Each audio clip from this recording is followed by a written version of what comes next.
Coba kalian bayangkan sebentar. Iya, bayangkan ini terjadi di kalian. Kalian baru saja pindah ke rumah kontrakan. Harganya murah banget, luas lagi. Kalian seharian capek angkat-angkat barang, bersih-bersih rumah, yang debunya minta ampun. Terus, pas malam harinya, tepat jam 12 malam persis, suasana sepi, kalian tiba-tiba dengar suara anak kecil menangis terisak-isak di atas plafon kamar kalian. Menangisnya pilu banget. Tapi masalahnya, anak kalian satu-satunya sedang tidur nyenyak di pelukan kalian sendiri. Pertanyaannya, suara siapa itu di atas sana? Apa yang bakal kalian lakuin?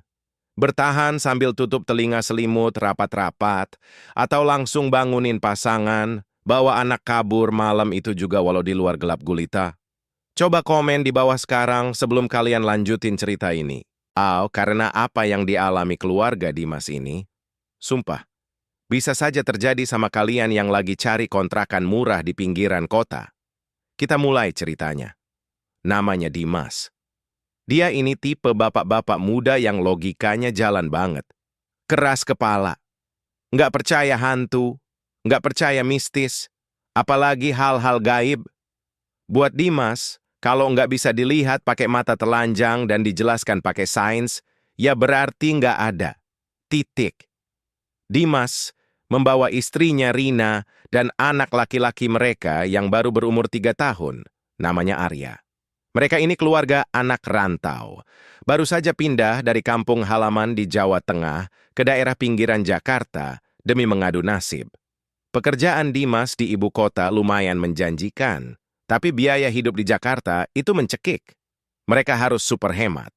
Makanya, waktu Dimas nemu iklan rumah kontrakan tua yang lumayan besar dengan harga yang anehnya sangat miring, dia langsung bayar lunas untuk setahun. Nggak mikir 2 kali. Rumah itu khas bangunan zaman dulu.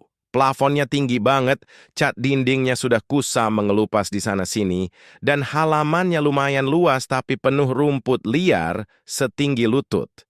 Waktu Rina pertama kali menginjakkan kaki di teras rumah itu, perasaannya langsung enggak enak.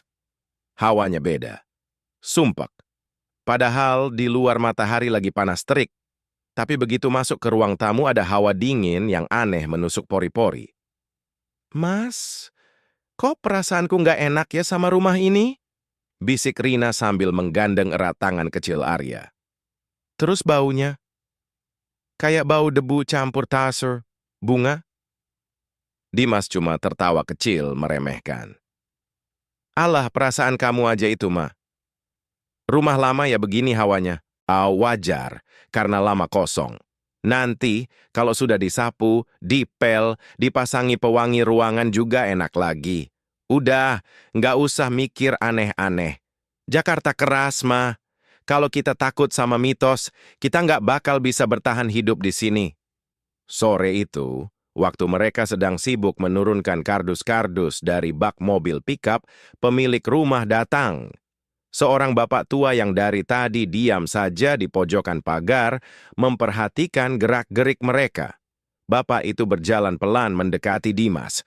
Nada suaranya pelan, datar, tapi entah kenapa, terasa menekan dada.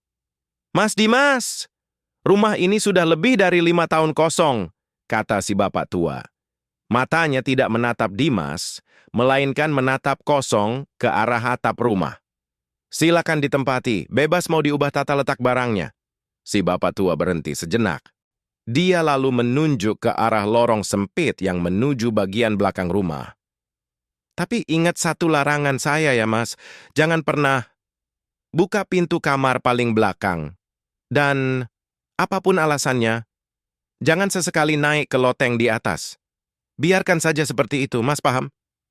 Dimas tersenyum kikuk. Tapi dalam hati dia meremehkan, pikirnya. Paling juga lotengnya rapuh, kayu-kayunya sudah dimakan rayap, takut ambruk kalau diinjak. Siap pak, aman, jawabnya santai. Sementara Dimas ngobrol, Rina sedang sibuk menata kardus, pakaian. Tidak ada yang memperhatikan Arya kecil yang dari tadi berlari-lari kecil di sudut halaman, dekat sebuah pohon mangga yang rindang dan gelap.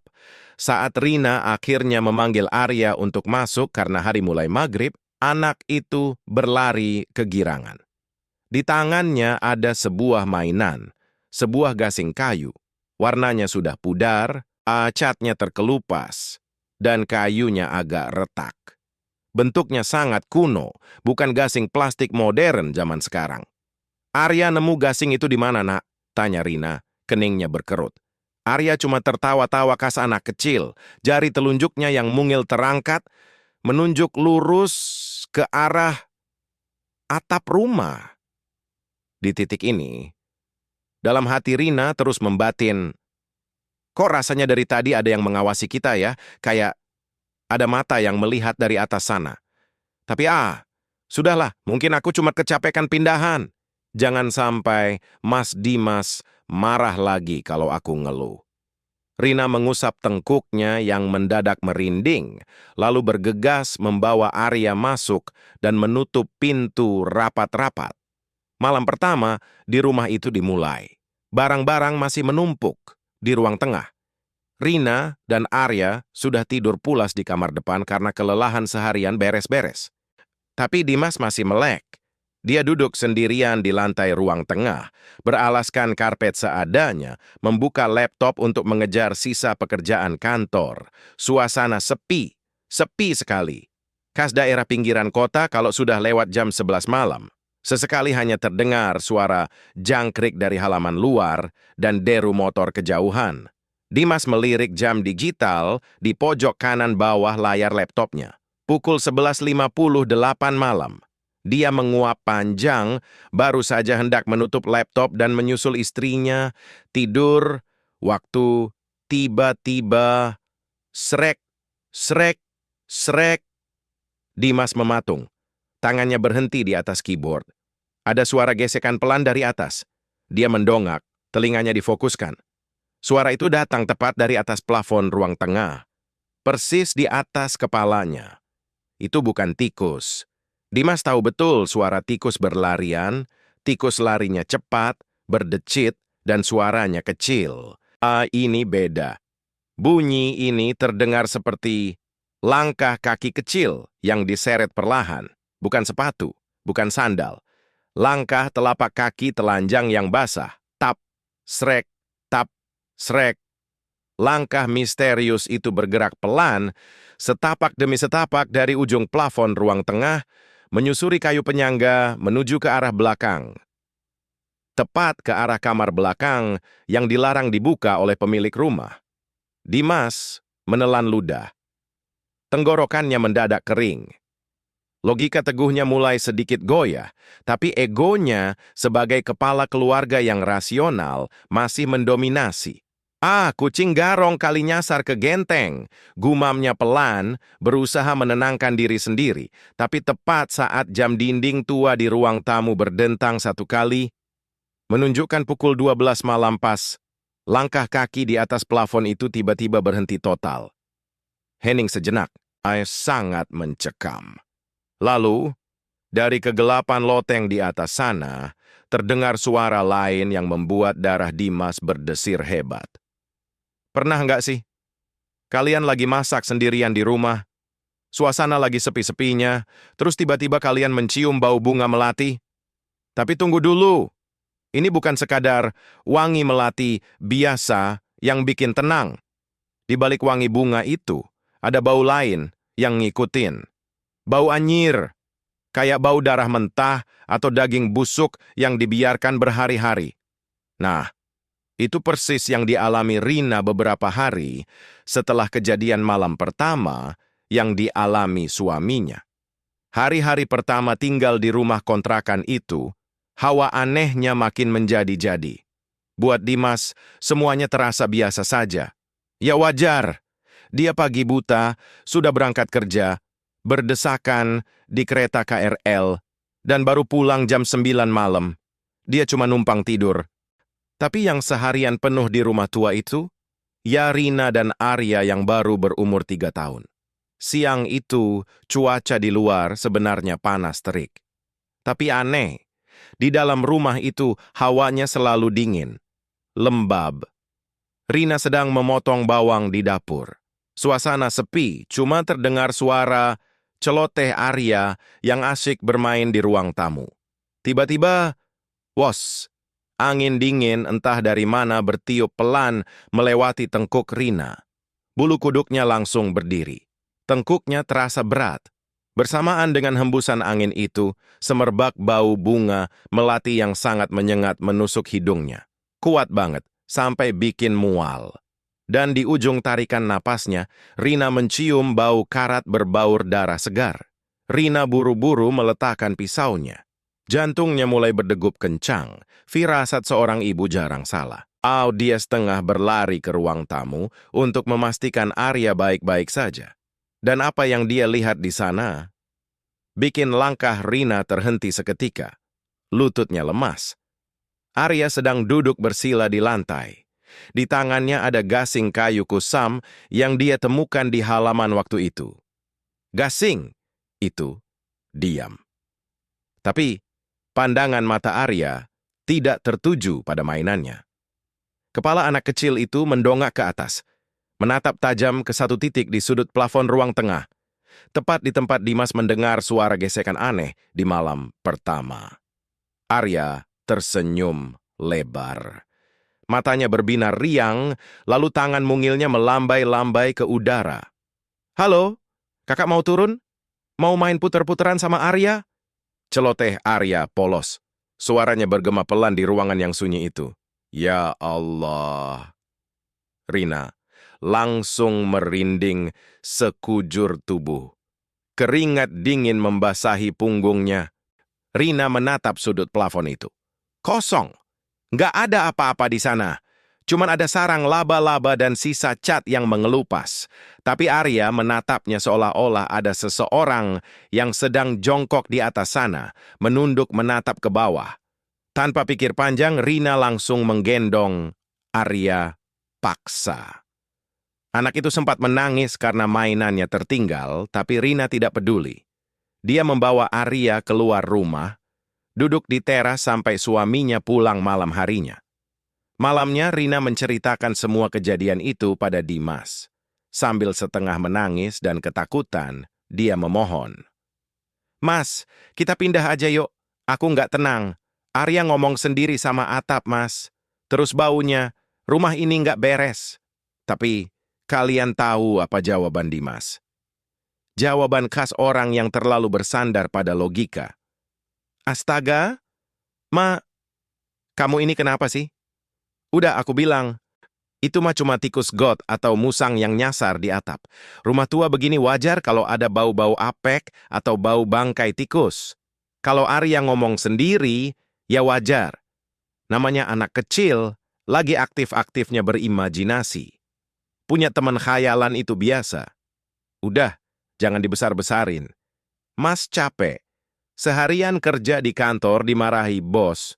Pulang-pulang, malah ditakut-takutin hal nggak masuk akal begini." Dimas menghela napas kasar, membalikkan badannya membelakangi Rina, dan langsung menarik selimut. Di atas kasur yang dingin, Rina menatap punggung suaminya dengan dada sesak. Air matanya menetes pelan menembus bantal. "Apa keputusanku ikut Mas Dimas merantau jauh-jauh ke sini itu salah? Kenapa dia nggak pernah mau dengerin aku sedikit aja? Dia selalu pakai logika, selalu ngerasa paling rasional. Padahal yang ngerasain teror di rumah ini tiap siang kan aku sama anakku. Aku sendirian, Mas. Dan aku takut." Rina merasa sangat kesepian malam itu. Tapi sayangnya, ketakutan Rina baru saja dimulai. Karena teror yang sebenarnya sedang menunggu waktu yang tepat untuk unjuk gigi. Malam semakin larut. Waktu di jam dinding menunjukkan pukul 12 malam persis. Teng. Suasana kamar hening. Hanya terdengar suara dengkuran halus Dimas yang kelelahan. Tiba-tiba, dari arah luar kamar, sayup-sayup terdengar suara. "Hiks, Hiks, ampun, sakit." Rina langsung membuka mata. Napasnya tertahan. Suara tangisan anak kecil, sangat jelas, menggema dari arah loteng di atas rumah mereka. Tangisannya pilu, panjang, menyayat hati, tapi Di saat yang bersamaan, membuat darah membeku. Rina panik. Dia langsung meraba kasur di sebelahnya dengan tangan gemetar. Arya ada di sana. Anak itu tertidur pulas sambil memeluk guling gajah kesayangannya. Dadanya naik turun teratur. Arya tidak sedang menangis. Lalu, kalau Arya ada di kasur, siapa anak kecil yang sedang menangis terseduh-seduh di atas loteng jam 12 malam begini? Rina mengguncang bahu Dimas keras-keras. Mas, Mas bangun! Dengar suara itu enggak? Mas! Dimas mengucek mata, menggerutu kesal karena tidur nyenyaknya diganggu. Apaan sih? Ma? Berisik, ah. Tapi, anehnya, tepat detik ketika Dimas tersadar sepenuhnya dan mencoba mendengarkan, suara tangisan itu berhenti seketika. Berhenti total. Hening. Senyap. Seolah sesuatu di atas atap itu tahu kalau laki-laki di rumah ini sudah terbangun. Mana? Nggak ada suara apa-apa. Angin doang itu. Udah, tidur lagi. Besok pagi Mas ada meeting. Omel Dimas jengkel, membalikkan badan lagi. Malam itu Rina sama sekali tidak bisa memejamkan mata. Dia memeluk erat Arya sampai fajar menyingsing. Besok paginya, matahari sudah terbit terang. Rina mencoba mensugesti dirinya sendiri. Mungkin semalam dia cuma ngelindur atau kelelahan. Dia beranjak dari kasur, berjalan menuju kamar mandi di area belakang untuk mencuci baju. Namun, saat dia baru saja keluar dari kamar mandi dan melewati lorong sempit, langkah Rina terhenti. Kaku, tubuhnya seakan dipaku di lantai. Di atas ubin keramik putih yang agak kusam itu, ada sesuatu. Bukan kotoran tikus, bukan debu, melainkan jejak telapak kaki. Jejak telapak kaki anak kecil telanjang. Ukurannya pas sebesar kaki Arya. Tapi masalahnya, jejak kaki itu basah kuyup, dipenuhi lumpur hitam pekat yang berbau sangat anyir. Dengan tangan gemetar, Rina perlahan mengikuti kemana arah rentetan jejak kaki berlumpur itu pergi. Jejak itu tidak mengarah ke ruang tamu, tidak juga ke kamar utama. Jejak kaki kecil misterius itu berjalan lurus, menyusuri lorong, dan berhenti tepat di depan pintu kamar belakang. Pintu berkayu jati kusam dengan gembok besar yang sudah berkarat. Pintu kamar yang sejak awal dilarang keras untuk dibuka oleh si pemilik rumah. Dan dari celah bawah pintu kamar yang tertutup rapat itu, perlahan-lahan merembes keluar air bercampur lumpur hitam. Hari demi hari berlalu dan jujur saja, teror di rumah itu makin gak masuk akal. Kalian pikir jejak kaki berlumpur di depan kamar belakang itu puncaknya? Salah besar. Itu baru salam perkenalan. Memasuki malam keempat, dan situasinya makin parah. Suara tangisan jam 12 malam itu bukan lagi sekadar sayup-sayup dari kejauhan. Suaranya makin keras, makin jelas, dan sumpah, makin menyayat hati. Bunyinya seperti anak kecil yang disiksa, merintih, minta tolong, sakit, ampun, sakit. Gara-gara ini Dimas mulai kurang tidur. Kantong matanya menghitam. Konsentrasinya di kantor hancur berantakan. Bosnya mulai marah-marah karena target kerjanya meleset. Dimas yang tadinya sangat mengandalkan logika, pelan-pelan mulai kehabisan alasan rasional. Tapi, bukannya takut, ego laki-lakinya malah tersinggung. Dimas marah besar. Dia merasa ada orang iseng yang sengaja mengerjai keluarganya biar mereka pindah dari kontrakan murah itu. Malam itu, tepat malam Jumat Kliwon, klise memang, tapi ini kenyataannya, Dimas sedang duduk di ruang tamu. Wajahnya kusut. Jam di dinding menunjukkan pukul 11.55 malam. Suasana hening, angin di luar bahkan seperti berhenti berhembus. Teng, teng, teng.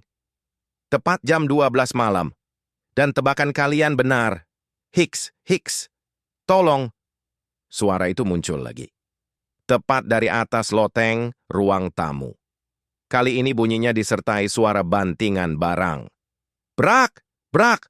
Seperti ada yang meronta-ronta memukul kayu plafon dari atas sana. Di dalam hati, Dimas mengumpat kasar, emosinya mendidih. Sialan! Ini pasti ulah anak tetangga atau gelandangan gila yang nyusup lewat genteng. Nggak mungkin hantu. Hantu itu fiktif. Cuman ada di film. Aku kepala keluarga. Aku harus selesain ini sekarang juga sebelum kerjaanku makin hancur. Gara-gara kurang tidur. Lihat aja. Kalau ketemu orangnya, aku seret ke kantor polisi. Dengan napas memburu, Dimas bangkit berdiri. Aus jadi Basilin Sewaking yang rumah hier mengambil sebuah tangga aluminium lipat yang dia simpan di dekat kamar mandi. Suara berisik itu membangunkan Rina. Melihat suaminya membawa tangga dengan wajah merah padam, wajah Rina langsung pucat pasi. Dia tahu persis apa yang mau dilakukan Dimas. Mas! Mas, mau ngapain? Rina berlari menahan lengan suaminya. Tangannya sedingin es. Aku mau naik ke loteng, Ma. Aku mau tangkap orang gila yang tiap malam nangis di atas sana. Jawab Dimas tajam, menepis tangan Rina. Jangan, Mas. Ingat kata Bapak pemilik rumah. Kita dilarang keras naik ke atap atau buka kamar belakang. Tolong, Mas, jangan cari masalah. Firasatku buruk banget. Rina mulai menangis, memohon sambil berlutut memegangi kaki Dimas. Arya di dalam kamar mulai ikut terbangun dan menangis rewel. Tapi Dimas sudah buta oleh amarah dan egonya sendiri. Lepasin, Ma. Kamu mau kita terus-terusan diteror orang iseng? Kita udah bayar lunas rumah ini setahun. Dimas menggeser tangga itu tepat di bawah trapdoor, pintu seli. Kayu berukuran kotak di langit-langit lorong. Pintu akses ke loteng itu tampak dikunci rapat dengan gembok tua dan dipaku mati. Dimas mengambil palu dari kotak perkakasnya. Brak! Brak! Perang! Gembok berkarat itu hancur. Debu tebal langsung jatuh berhamburan, menimpa wajah Dimas. Membuat dia terbatuk-batuk. Bau menyengat langsung menyerbak turun dari atas. Bukan cuma bau debu tua, tapi bau amis darah kering yang sangat pekat, bercampur wangi melati busuk. Rina mundur perlahan sambil membekap mulutnya. Lututnya sudah tidak kuat menopang badannya. Dengan bermodalkan senter besar di tangan kanannya, Dimas menaiki anak tangga satu persatu. Kepalanya mulai masuk melewati lubang plafon. Di atas sana, gelap gulita. Hawa panas loteng langsung menyergap wajahnya, membuat napasnya sesak. Dimas menyalakan senter, menyapukan cahaya kuningnya ke sekeliling ruangan bawah atap yang luas itu. Awalnya, dia tidak melihat siapa-siapa. Kosong. Hanya ada rangka, kayu jati penopang genteng, dan tumpukan sarang laba-laba raksasa. Woi! Siapa di sana? Keluar kamu! Teriak Dimas menggema di loteng yang pengap. Hening! Suara tangisan itu mendadak hilang tanpa jejak. Tapi, saat cahaya senternya menyorot ke sudut paling gelap di ujung loteng, tepat di atas kamar belakang yang dilarang itu, napas Dimas tercekat. Di sana, tidak ada orang iseng. Tidak ada gelandangan. Yang ada di sudut itu, membuat seluruh logika di kepala Dimas hancur berkeping-keping dalam 1 detik. Ada sebuah tiang kayu penyangga atap. Di tiang itu melilit sebuah rantai besi tebal yang sudah berkarat. Ujungnya mengikat sebuah borgol kecil. Di bawah rantai itu tergelar sebuah kasur kapuk yang sudah robek-robek. Kasur itu menghitam, dipenuhi noda cairan kental yang sudah mengering. Tapi yang paling mengerikan, kayu-kayu di sekitar kasur itu penuh dengan bekas cengkeraman. Bekas garukan kuku yang sangat dalam dan berdarah. Seolah-olah ada seseorang, anak kecil, yang dikurung, dirantai di sana, dan berusaha mati-matian mencakar kayu untuk kabur. Tangan Dimas mulai bergetar hebat. Cahaya senternya menyorot sebuah benda lagi, di dekat kasur robek itu. Sebuah kaleng biskuit tua yang karatan. Tutupnya terbuka setengah. Di dalam kaleng itu, berisi puluhan mainan gasing kayu. Bentuknya, warnanya, dan retakannya persis 100% sama dengan gasing kayu yang ditemukan Arya di halaman rumah, yang selalu dimainkan anaknya setiap hari. Jantung Dimas seakan berhenti berdetak. Keringat dingin sebesar biji jagung mengucur deras dari pelipisnya. Ini bukan ulah manusia, ini gila. Saking terkejutnya, tangan Dimas lemas. Perang! Senter besar yang dipegangnya terlepas, jatuh menghantam balok kayu, dan seketika kacanya pecah. Lampunya mati total. Dalam sekejap mata, Dimas terjebak dalam kegelapan pekat yang absolut di atas loteng yang pengap itu. Dia tidak bisa melihat jari tangannya sendiri. Dia membeku, menahan napas untuk mencari arah lubang turun. Namun di tengah kesunyian yang mencekam itu, tiba-tiba, wus, sebuah hembusan napas yang sedingin es menerpa tepat di tengkuk leher belakang Dimas. Ada sesuatu yang jongkok tepat di belakang punggungnya. Bau anyir darah seketika menusuk hidungnya sampai dia ingin muntah. Lalu, sebuah suara parau, serak, khas suara anak kecil, terdengar berbisik pelan. Sangat pelan, tepat di lubang telinga kanannya. Udah, ketemu. Detik itu juga, di atas loteng yang gelap gulita, jantung Dimas seakan berhenti berdetak. Seluruh aliran darah di tubuhnya terasa membeku. Hembusan napas sedingin es di tengkuknya itu nyata. Bisikan parau itu nyata. Dimas panik sejadi-jadinya. Dia tidak bisa berpikir logis lagi. Insting bertahannya mengambil alih. Dia mundur sembarangan dalam kegelapan yang buta. Kakinya salah memijak kayu penyangga, terpeleset tepat di ujung bibir lubang trapdoor. Bra! Dimas jatuh terpelanting ke bawah dari ketinggian 3 meter. Punggungnya menghantam lantai keramik lorong dengan sangat keras. Tangga aluminium ikut roboh menimpanya. Mas Dimas! Rina menjerit histeris dari ruang tamu. Dia berlari menerjang kegelapan lorong menarik lengan suaminya. Dimas mengerang kesakitan, napasnya putus-putus, tulang rusuknya seakan ada yang retak. Tapi sumpah, rasa sakit fisiknya mendadak menguap, digantikan oleh gelombang teror yang jauh lebih masif. Karena tepat detik, ketika punggung Dimas menghantam lantai, pet! Lampu seluruh rumah mati total. Bukan cuma rumah mereka. Dari sela-sela jendela, terlihat lampu jalanan dan rumah-rumah di gang itu ikut padam. Gelap gulita. Sunyi senyap. Udara malam yang tadinya panas mendadak anjlok menjadi sangat dingin sampai mengeluarkan uap tipis saat mereka bernapas.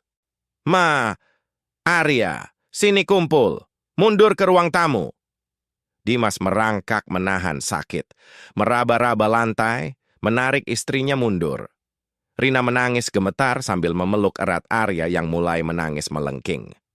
Lalu, kalian tahu apa yang terjadi kalau sebuah tabu dilanggar? Kalau sebuah segel rahasia dibuka paksa? Kemarahan entitas di rumah itu benar-benar meledak tak terkendali. Bam! Bam! Bam! Suara gedoran dahsyat tiba-tiba meledak dari ujung lorong, tepat dari pintu kamar belakang yang digembok itu. Ada yang menggedor-gedornya dari dalam. Sangat kuat, sangat brutal. Seolah-olah ada energi luar biasa yang marah karena tempat bermainnya di atas loteng baru saja diusik. Bam! Bam!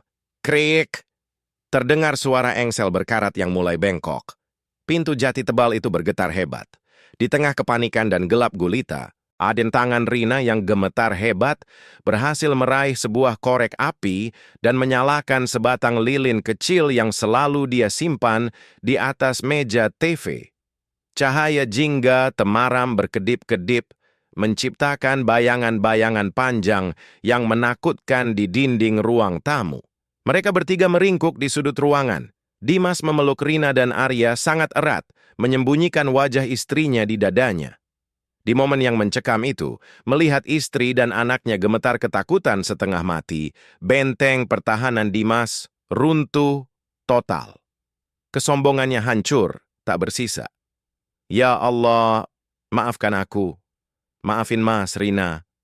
Kesombonganku, egoku yang selalu ngerasa paling rasional dan pintar, malah bawa kalian ke ujung maut kayak gini. Buat apa? Aku kerja banting tulang, stres mikirin karir sama uang tiap hari, kalau malam ini, detik ini, aku bahkan nggak bisa ngelindungin darah dagingku sendiri. Tolong, biarin aku yang mati asal mereka selamat. Air mata penyesalan menetes dari ujung mata Dimas. Dia menyesal sejadi-jadinya. Pria arogan itu kini menangis tanpa suara. Tapi teror belum selesai. Pintu belakang itu tiba-tiba berhenti digedor. Sebagai gantinya, suara tangisan pilu anak kecil yang biasanya mengalun sedih, perlahan-lahan berubah.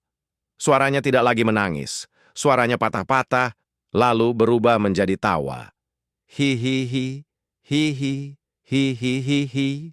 Suara tawanya melengking, nyaring, memekakkan telinga. Dan yang paling gila, suaranya bergerak sangat cepat. Bukan lagi cuma diam di atas loteng. Suara tawa itu turun, merambat lewat dinding tembok rumah, memutar mengelilingi ruang tamu tempat mereka bersembunyi. Srek, srek, srek. Oh, terdengar suara kuku panjang bergesekan dengan tembok. Cepat sekali. Mengitari dinding di sekeliling mereka layaknya binatang buas yang sedang mengitari mangsanya. Lalu, senyap. Tawanya berhenti mendadak, gesekan kukunya hilang. Suasana berubah menjadi sangat hening. Terlalu hening. Hanya terdengar detak jantung Dimas yang berpacu gila-gilaan dan napas Arya yang tersengal-sengal. Mas, dia udah pergi? Bisik Rina dengan bibir pucat pasi, nyaris tak bersuara. Dimas baru saja mau mengangguk, mencoba menenangkan istrinya. Tapi matanya tanpa sengaja melirik ke arah dinding di seberang mereka. Cahaya lilin memantulkan bayangan keluarga kecil itu. Tapi aneh, di sana ada bayangan keempat. Bayangan kecil yang menggantung dari atas. Hawa dingin kembali menusuk tepat di ubun-ubun mereka. Tetesan cairan kental berwarna hitam menetes dari atas, jatuh tepat di depan ujung sepatu Dimas. Bau anyir darah seketika memenuhi ruangan, membuat perut mual. Perlahan-lahan, dengan leher yang terasa kaku bagai di beton, Dimas mendongak ke atas, ke arah langit-langit tepat di atas, kepala mereka, dan di sana. Di bawah temaram, cahaya lilin yang berkedip.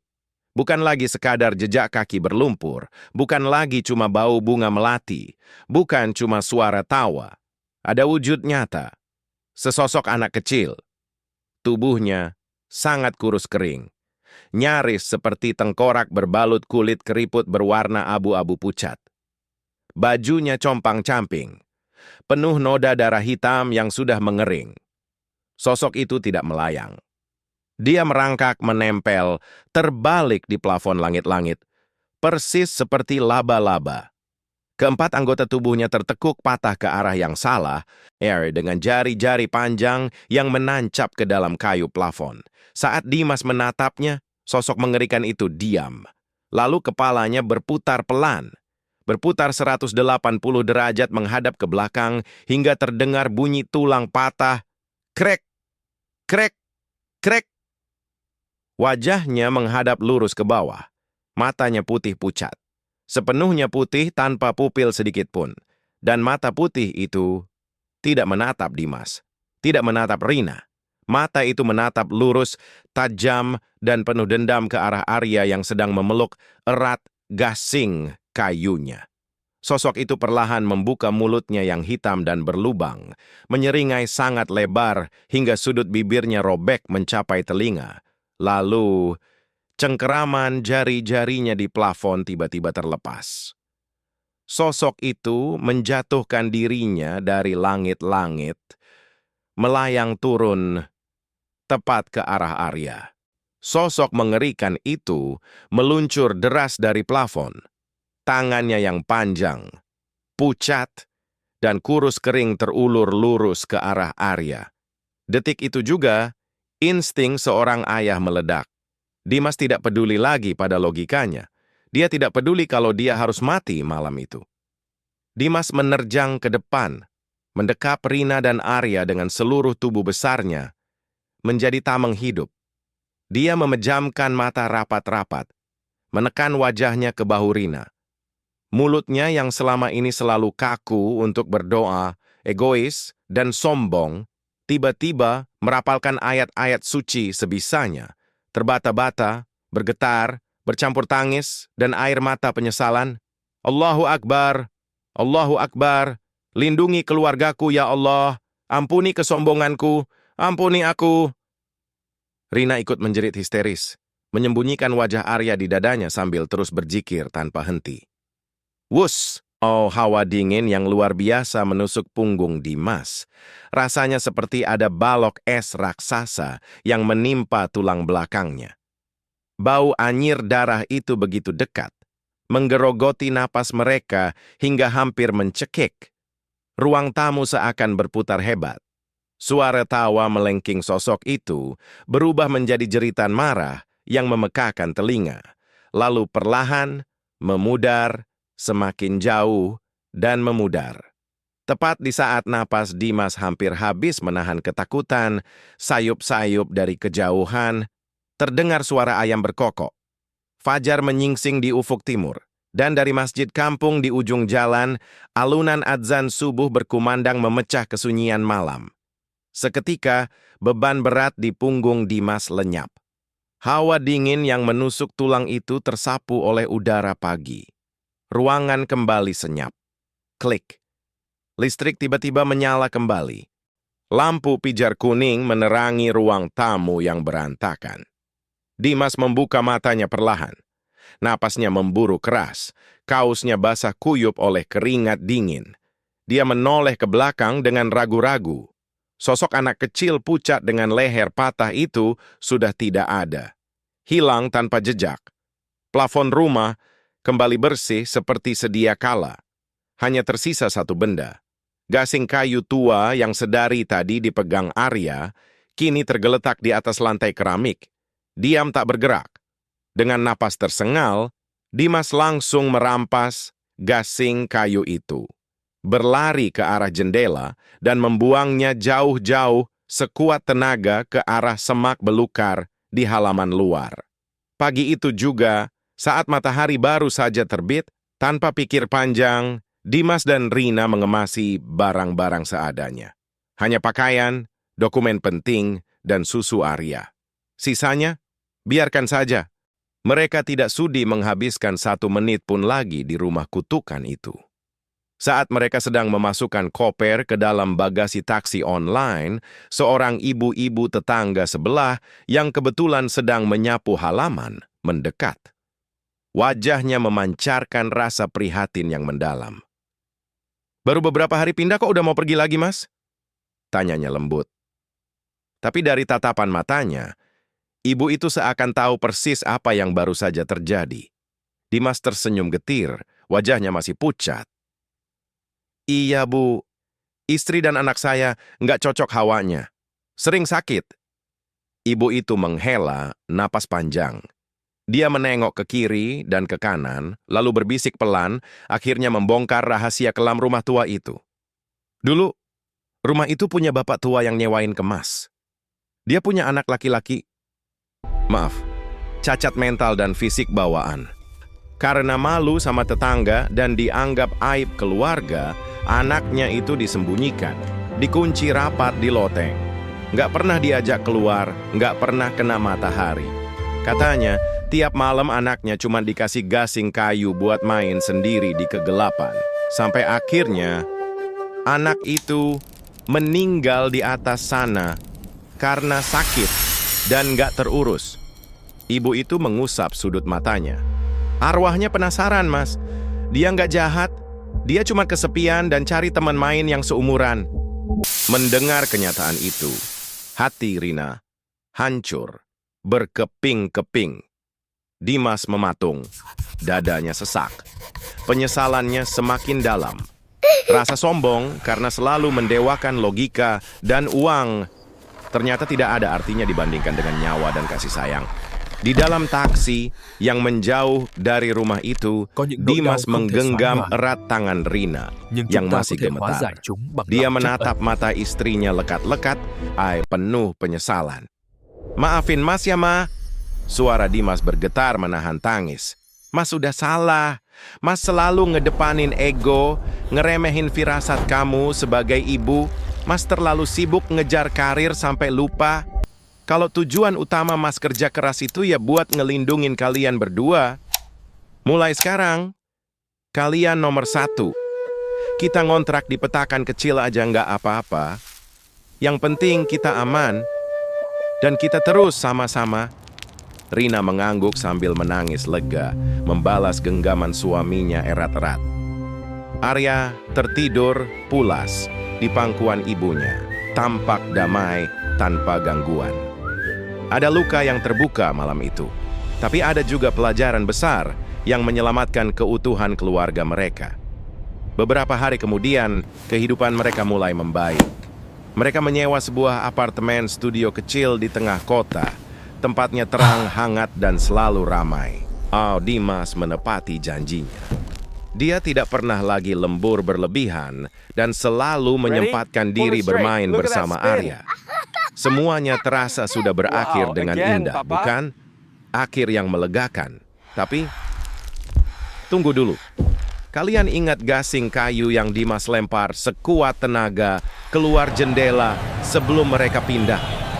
Gasing kayu basah yang dia tinggalkan di semak-semak rumah tua itu. Malam itu, di apartemen baru mereka, hujan turun rintik-rintik. Rina sudah menidurkan Arya di kamar. Dimas duduk sendirian di ruang TV, sedang membereskan kotak mainan Arya yang berantakan di lantai. Dia mengumpulkan mobil-mobilan, balok susun, dan bola-bola plastik. Namun, saat tangannya merogoh ke dasar kotak mainan yang paling dalam, gerakan Dimas terhenti total. Darahnya kembali berdesir dingin. Matanya membelalak tak percaya. Napasnya tertahan di tenggorokan. Di dasar tumpukan mainan plastik yang berwarna-warni itu, duduk diam sebuah benda yang sangat tidak asing baginya. Sebuah gasing kayu. Warnanya pudar, catnya mengelupas, kayunya retak. Dan yang paling gila, gasing itu masih sedikit basah. Berlumur tanah hitam yang menguapkan bau anyir darah, bercampur wangi melati. Dimas membeku kaku.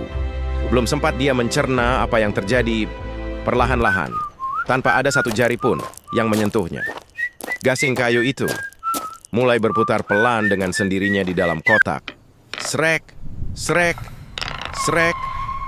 Dan di saat yang bersamaan, sayup-sayup, terdengar suara tawa anak kecil melengking dari sudut plafon apartemen baru mereka.